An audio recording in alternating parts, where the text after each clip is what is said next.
Stop what you're doing right now. I don't care if you're eating lunch, sitting in your driveway, or watching this at midnight because something felt off about a traffic stop you had last week. What I'm about to tell you in the next 15 minutes is something that affects every single gun owner in America who has ever put a firearm in their vehicle and driven somewhere. And that is most of you. The Supreme Court of the United States just handed down a 9-0 ruling. Not 5-4, not 6-3, 9-0. Every single justice, liberal and conservative, appointed by Democrats and Republicans alike, agreed on this completely. When that happens, it means something profound. It means the issue was so clear, so fundamental, so impossible to argue against, that there was not a single dissent. Not one justice looked at this and said, "Wait, hold on, I see it differently." That is essentially unheard of in the modern era of the Supreme Court, especially on anything touching guns or law enforcement. And this ruling is directly about you, your car, your gun, and what law enforcement can and cannot do the next time you get pulled over. Here is what makes this so dangerous for people who do not know about it. The ruling overturns a practice that has been happening in traffic stops across this country for years. Officers have been doing something during vehicle stops that the Supreme Court just said flatly and unanimously violates your constitutional rights. If you do not know what that practice is, and most gun owners do not, you are walking into every single traffic stop completely blind to a violation that could result in unlawful searches, wrongful arrests, and criminal charges built on evidence that should never have been found in the first place.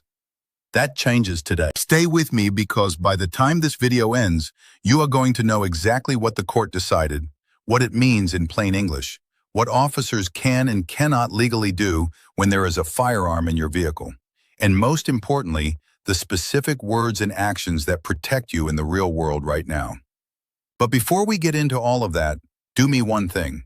Hit that subscribe button. I know you have heard that before, but hear me out on why it actually matters here. Gun laws change constantly. Court rulings like this one come down, and most gun owners find out about them 6 months later, usually from a public defender in a room they never wanted to be in. This channel exists specifically so you find out now, not then. The overwhelming majority of people watching this video right now are not subscribed. That means most of you watching this will miss the next ruling, the next law change, the next thing that could turn a routine traffic stop into the worst day of your life. Do not be in that group. Hit subscribe, turn on notifications, and let us get into this. Let me give you the background you need to understand why this ruling matters so much. Because you cannot fully appreciate the decision without understanding the collision that created it. For years, there has been a legal debate playing out in courtrooms across America. It is a debate about two constitutional rights. Exercising one of them can cost you the other. On one side, you have the Second Amendment, the right to keep and bear arms. This is not a controversial statement. It is a constitutional guarantee that has been reaffirmed repeatedly by the Supreme Court, most notably in the Heller decision in 2008 and the Bruin decision in 2022. You have the right to own a firearm. You have the right to carry it. That right is protected. On the other side, you have the Fourth Amendment, the right to be free from unreasonable searches and seizures. This means the government, including law enforcement, cannot just riffle through your belongings, your home, or your vehicle whenever they feel like it. They need either your consent, a valid warrant, or what the law calls probable cause, which is a legitimate and articulable reason to believe that a crime is being committed or that evidence of a crime will be found. Both of these rights are fundamental. Both are enshrined in the Bill of Rights. Both have been upheld by the Supreme Court for more than 2 centuries. So here is the question that has been tearing through lower courts for the past decade. When you are sitting in your car during a traffic stop and an officer finds out you have a legal firearm in the vehicle, does that knowledge alone give them the right to search your car without a warrant and without any other evidence of wrongdoing? You would think the answer would obviously be no, because having a legal firearm is not a crime. It is a constitutional right. But you would be stunned at how many lower courts, how many judges, how many jurisdictions across this country have been answering yes. Yes, the presence of a legal firearm is enough. Yes, that creates enough of a safety concern to justify a warrantless search. Yes, your Second Amendment right essentially suspends your Fourth Amendment right the moment you put a gun in your glove box and drive somewhere. Imagine if a cop pulled you over and saw a Bible on your passenger seat and then said, "Because you have a Bible, I am worried you might be a religious extremist, so I'm going to search your trunk." The country would be in an uproar. That would be a textbook First Amendment violation, and every court in America would strike it down. The Supreme Court is now putting the Second Amendment on that exact same level.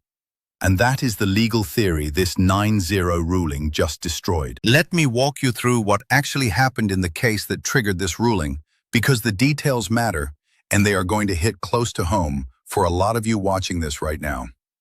A man, a law-abiding gun owner with no criminal record, was driving through a routine stretch of road when he was pulled over by a state trooper for a minor traffic infraction. We are talking about the kind of stop that happens millions of times a day across this country. Broken taillight territory, nothing serious, nothing that would make any reasonable person think they were about to have their entire life turned upside down. The officer approached the vehicle, asked for license and registration, and then, as often happens, asked whether there were any weapons in the car.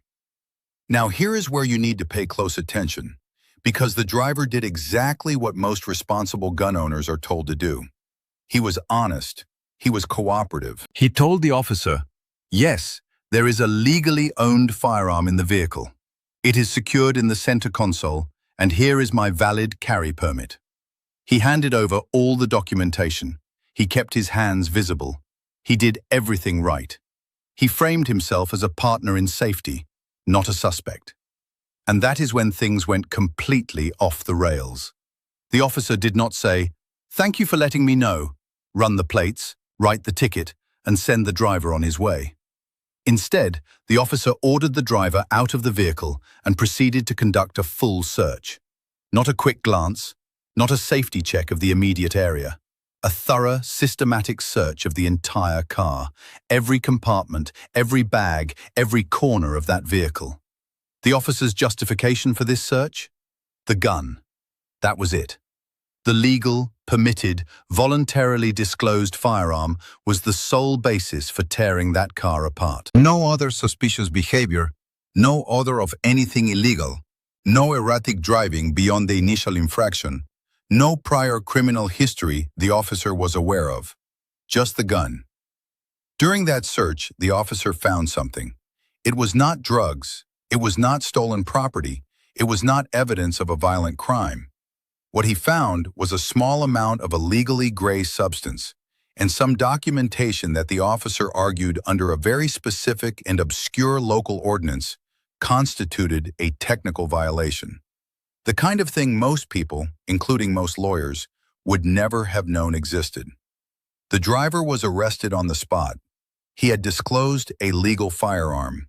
He had done everything right, and he was in handcuffs because of a warrantless search that was triggered entirely by his honesty.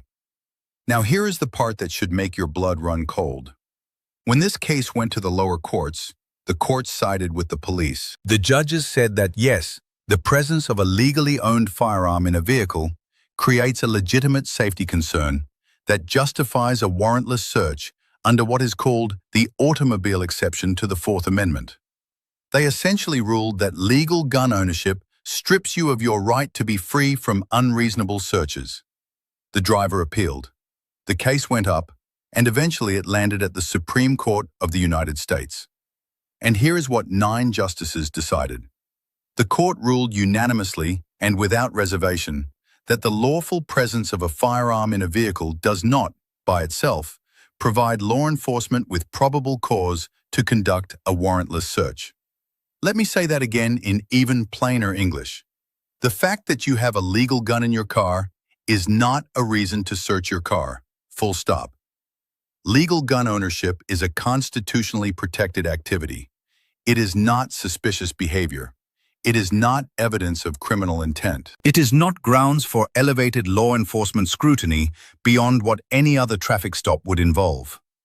When you exercise your Second Amendment right, you do not forfeit your Fourth Amendment right. Both exist simultaneously. Both apply to you at the same time. That is how constitutional rights work. That is how they have always been designed to work. And the 9 justices of the Supreme Court just said so together in a single, unanimous voice. The court also addressed directly and bluntly. They said the reasoning those courts used, the idea that a gun equals safety concerns, which equals probable cause, was flawed at its foundation. Probable cause requires evidence of a crime. Owning a firearm legally is not a crime. Therefore, owning a firearm legally cannot constitute probable cause, regardless of what assumptions you stack on top of it. The circular logic that trapped gun owners for years, the idea that we need to search you to confirm whether the gun is legal, has been called unconstitutional by every single justice on the highest court in the land. Now, I need to give you the quick legal disclaimer before we go any further. Everything I am telling you is educational information based on this court ruling. It is not legal advice for your specific situation. Laws vary by state. Circumstances vary by case. If you are dealing with a real legal issue, always consult a qualified attorney. What I am giving you here is the framework so you understand your rights. What you do with that framework in a real situation is a conversation for you and a lawyer. With that said, let us keep going because this is where it gets critically important for your daily life as a gun owner. Before I get into exactly what this ruling means the next time you are on the side of the road, I need to pause and ask you something. Do you know what the 5 most dangerous words a gun owner can say during a traffic stop are? Not dangerous as in physically dangerous as in legally catastrophic. Words that gun owners say every single day thinking they are being responsible and cooperative, but that create vulnerabilities most people never anticipate. I am breaking that down in detail toward the end of this video, and it is based on conversations with actual criminal defense attorneys who have represented gun owners in exactly these kinds of situations. The people who talked to those attorneys after the fact all said the same thing. I did not know. I thought I was doing the right thing. You do not want to be in that position. Keep watching because we are just getting to the most actionable part of this entire breakdown. All right, you understand the case. You understand the ruling. Now let us talk about what this actually means when you are sitting in your car on the side of the road with lights flashing in your rearview mirror. If you are pulled over for a routine traffic matter, speeding, rolling a stop sign, a broken light, anything like that, and the officer discovers or you disclose that you have a legal firearm in the vehicle, that information alone cannot legally justify a search of your vehicle. The officer can write you the ticket. The officer can run your plates and your license. The officer can ask you to step out of the vehicle, but the officer cannot use your legal gun ownership as a standalone reason to search your car. This is a direct Supreme Court-backed protection for every law-abiding gun owner in America, and most of them have absolutely no idea it exists. Your honesty and cooperation are now legally protected in a way they were not clearly protected before. Think about the situation that created this case. A man disclosed his legal firearm voluntarily, did everything right, and got searched and arrested because of it. The Supreme Court looked at that outcome and said, "No, that is not how this works. Being honest about your legal gun cannot be weaponized against you as justification for a warrantless search. If you tell an officer you have a firearm and a permit, that disclosure is not probable cause. It is a responsible, cooperative act, and it must be treated as one." This ruling also strengthens what attorneys call your suppression argument if you are ever in a situation where an unlawful search does occur. If an officer searches your vehicle and the only justification they can point to is the presence of your legal firearm, and they find something during that search, your attorney now has a unanimous Supreme Court decision to cite when arguing that the search was unconstitutional and the evidence should be suppressed. Suppressed evidence cannot be used against you in court. Cases built on suppressed evidence often fall apart completely.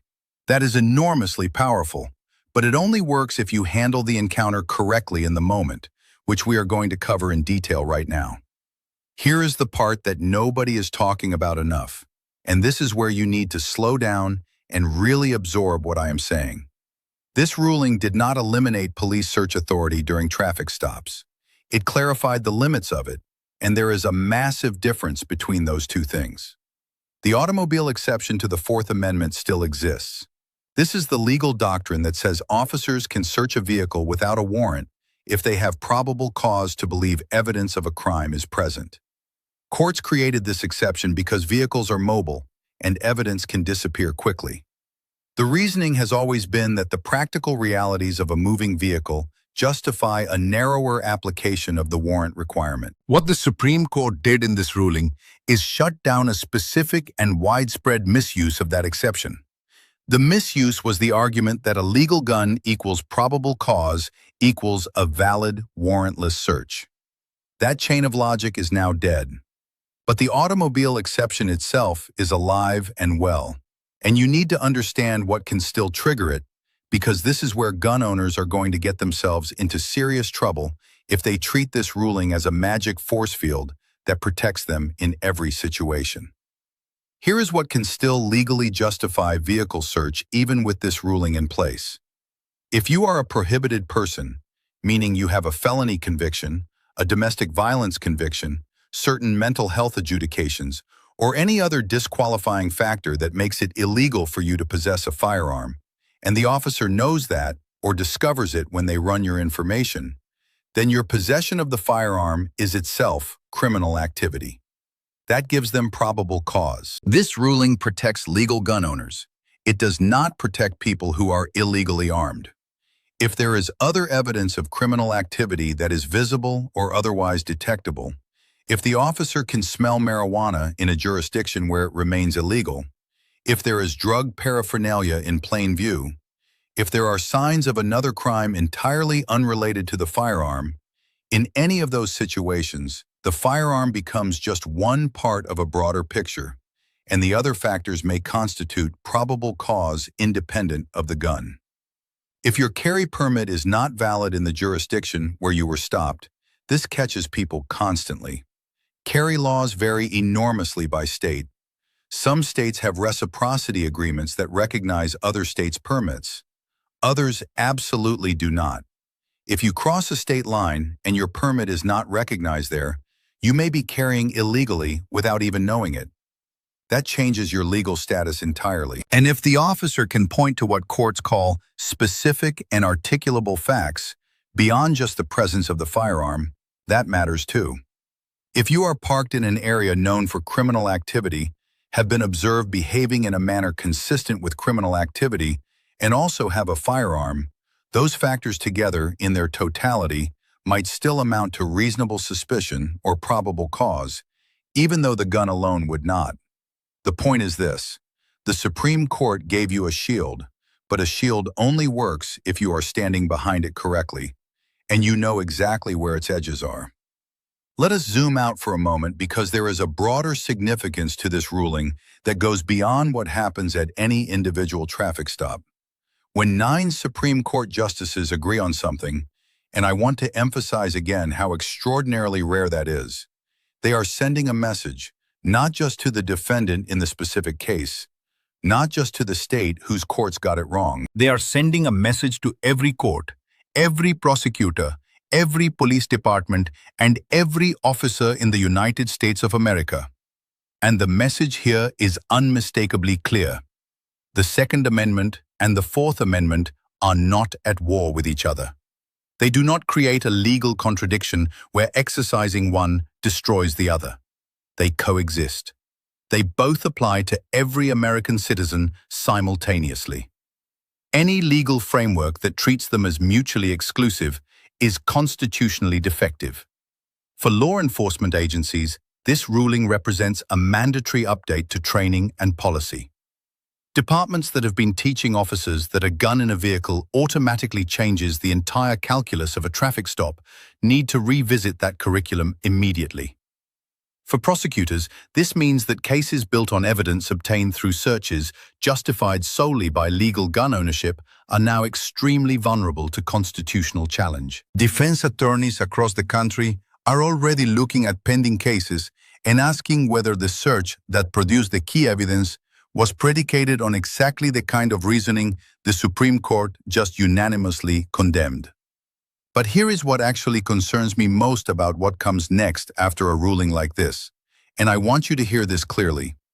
Court rulings do not automatically change behavior on the ground. I wish they did. I wish that the moment the Supreme Court handed down this decision, every officer in every jurisdiction across all 50 states immediately internalized it and began treating legal gun owners with the full constitutional protection they are entitled to. That is not how it works. What actually happens is slower and messier. The ruling comes down, legal publications cover it, defense attorneys start citing it, police training coordinators eventually incorporate it into updated curricula. But that process takes time, months, sometimes years. And during that window, there will be officers who have never heard of this ruling. There will be departments that have not updated their training. There will be supervisors who tell their officers informally that the ruling is narrow and situational, and that their existing practices are probably still fine. And there will be gun owners who get their vehicles searched unlawfully and have absolutely no idea that a unanimous Supreme Court decision says that search violated their rights.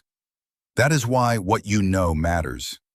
Not because you are going to lecture an officer on the side of the road about Supreme Court jurisprudence. Do not do that. It never, ever, anyone. And it often makes things significantly worse. But because when you get home and you consult an attorney and you describe what happened, you will be able to say with confidence that the search had no legal basis, and your attorney will know exactly what to do with that. Knowledge is what converts a rights violation from an injustice you silently absorb into a legal outcome that actually gets corrected. There is also something critically important here that I want you to sit with. This ruling operates at the level of constitutional doctrine, but you live and interact with law enforcement at the level of a human being on the side of a road. The gap between those two levels is where most of the practical risk lives. An officer who searches your vehicle unlawfully has not necessarily committed a crime. They may have made a legal error. They may face zero personal consequences. The remedy for an unconstitutional search in most cases is evidentiary suppression, meaning the evidence found during the search gets thrown out. That is a remedy that plays out in courtrooms after the fact. It does not protect you in the moment. It does not prevent the search from happening. It does not undo the arrest that follows the search. So while this ruling is a genuine, significant, and meaningful win for your rights, it is a legal tool, not a real-time shield. And that distinction matters enormously for how you should conduct yourself if you are ever in this situation. So let us talk about the concrete, actionable steps that you need to have locked in your head before you ever get behind the wheel with a firearm in your vehicle. Because rights you know about in theory are far less valuable than rights you know how to exercise in practice. The moment you see those lights, before the officer even reaches your door, put both hands on the steering wheel and leave them there. Roll your windows down, and if it is nighttime, turn your interior lights on. Make the inside of that car as transparent and readable as possible. This single action removes the most common excuse officers use to justify escalating a routine stop, which is the claim that they saw a furtive or suspicious movement inside the vehicle. You cannot see a furtive movement if the driver's hands are on the wheel and the car is lit up. Start the encounter by eliminating the justification before it can be invented. Do not reach for your registration, your permit, your insurance card, or your phone until the officer has approached and you have communicated with them. This is basic, and most gun owners know it intellectually, but in a high-stress situation with adrenaline running, basics get forgotten. Decide right now that hands stay on the wheel until you receive a command, and you verbally announce every movement before you make it. Know your state's disclosure requirements before you ever drive. Some states legally require you to inform an officer that you have a firearm during any contact with law enforcement. These are called duty to inform states. Other states have no such requirement, meaning you can choose whether to disclose. Knowing which situation you are in changes what you should say and when you should say it. Do not learn this in the moment. Look it up for your state tonight, memorize it, and if you regularly drive through other states, look these up too. If you do disclose, disclose clearly, calmly, and completely. A framework that defense attorneys recommend sounds like this. Officer, for your safety and mine, I want to let you know that I am a concealed carry permit holder and I have a firearm secured in the center console. How would you like me to proceed? Notice how this framing positions you as a cooperative partner, not a threat. It gives the officer control of the next step, which reduces tension. It puts your disclosure on record clearly and calmly, and it prevents any ambiguity about your intentions. Be specific about the location of the firearm. Do not reach toward it under any circumstances while having this conversation. Announce every reach you make before you make it. Now here's the part that most gun owners get completely wrong, and it costs them enormously. If an officer asks to search your vehicle, you have the right to decline. You have the right to look an officer calmly in the eye and say these 5 words: I do not consent to searches. That is it. 5 words, no explanation required, no justification needed, no apology attached. Most people consent to vehicle searches because they feel like refusing will make them look guilty or will escalate the situation. Here's the reality you need to understand. Declining a search request is not obstruction. It is not suspicious behavior. Courts have repeatedly affirmed that the exercise of a constitutional right cannot be used as evidence of guilt. You can say those 5 words politely, calmly, without confrontation, and without any implication that you have something to hide. What you are actually communicating to any attorney who later reviews this case is that you did not waive the protection this 9-0 ruling gave you. Because here is the critical thing. If you say, I don't care, go ahead. You have just voluntarily surrendered every protection the Supreme Court handed you. The moment you consent to the search, the constitutionality of what the officer does next becomes legally irrelevant. But if you say those 5 words and the officer searches anyway, using your legal firearm as the only justification, that officer has just walked directly into a legal landmine. Every piece of evidence found during that search, even if it is completely unrelated to the firearm, is now vulnerable to being thrown out of court because the foundation of the search violates what 9 Supreme Court justices just unanimously ruled. If they search anyway, despite your non-consent, do not physically resist under any circumstances. This is not a negotiation point. Do not interfere with the search. Do not grab an officer's arm. Do not attempt to block access to your vehicle. Physically resisting a search, even a flagrantly unlawful one, creates its own serious criminal exposure and, more importantly, puts you in genuine physical danger. What you should do is make your non-consent explicit and verbal. Say out loud, calmly and clearly, I am complying with your order, but I want to be clear that I do not consent to this search. Say it clearly enough that if anyone nearby has a recording device, it can be captured. Then comply physically and let the legal challenge happen in court where it belongs, and where you now have an extraordinarily powerful tool to work with. If you have a passenger, they are your witness. If you have a dash cam running, that footage is potentially the key to your freedom. Under the totality of circumstances standard the courts now apply, the entire encounter matters, not just the moment the officer decided to search. If the officer was aggressive, skipped steps, or escalated without cause before the gun was ever mentioned, that context becomes legally significant. Your goal in the moment is to be the most cooperative, calm, clearly non-consenting person that camera has ever recorded. The moment the encounter is over, Document everything as thoroughly and quickly as you can. Write down or record the officer's name and badge number if you were able to get it, the exact location and time of the stop, everything that was said as close to verbatim as your memory allows. What justification the officer stated for searching. What was found during the search. What was said after. Every single detail matters, and memory fades faster than people expect. Do this before you call anyone, before you post anything, before you talk to friends or family about what happened, and then contact a qualified attorney before you say another word to anyone else. If you were arrested or cited, do not discuss the details of the stop on social media, with friends, or with anyone outside of privileged legal communication before speaking with a lawyer.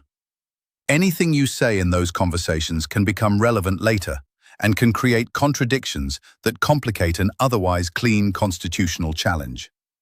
With a unanimous Supreme Court decision now on your side, a good attorney has genuinely powerful ammunition to work with, but only if you have not already muddied the water with statements made before you understood the full legal landscape. Here is the bigger picture that I want to leave you with, because there is a significance to this ruling that extends beyond any single traffic stop or any individual gun owner. When the entire Supreme Court agrees on something in this era of profound institutional division, they are making a statement that transcends the specific facts of any one case. The statement here is this: the Bill of Rights is not a pick-and-choose menu. You do not get to exercise some rights only by sacrificing others. The founders did not design the Constitution as a system of trade-offs where choosing to arm yourself means choosing to surrender your privacy. They wrote those amendments as independent, simultaneous, mutually reinforcing protections for the individual against the power of the state. And the highest court in the land just reaffirmed that design in the clearest possible terms.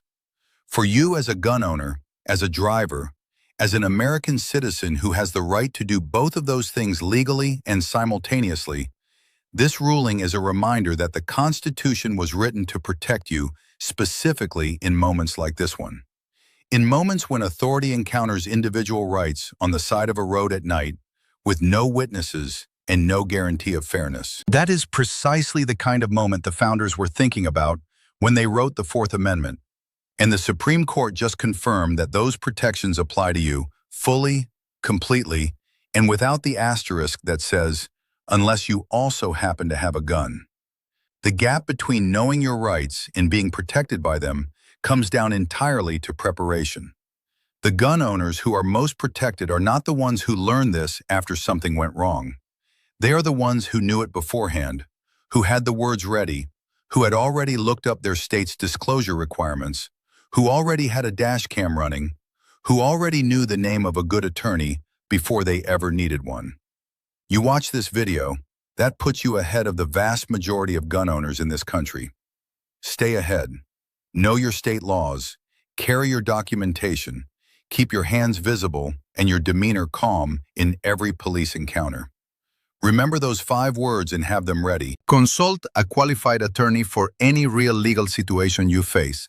And stay connected to this channel because the legal landscape for gun owners is shifting constantly, and the consequences of being behind the curve are not abstract.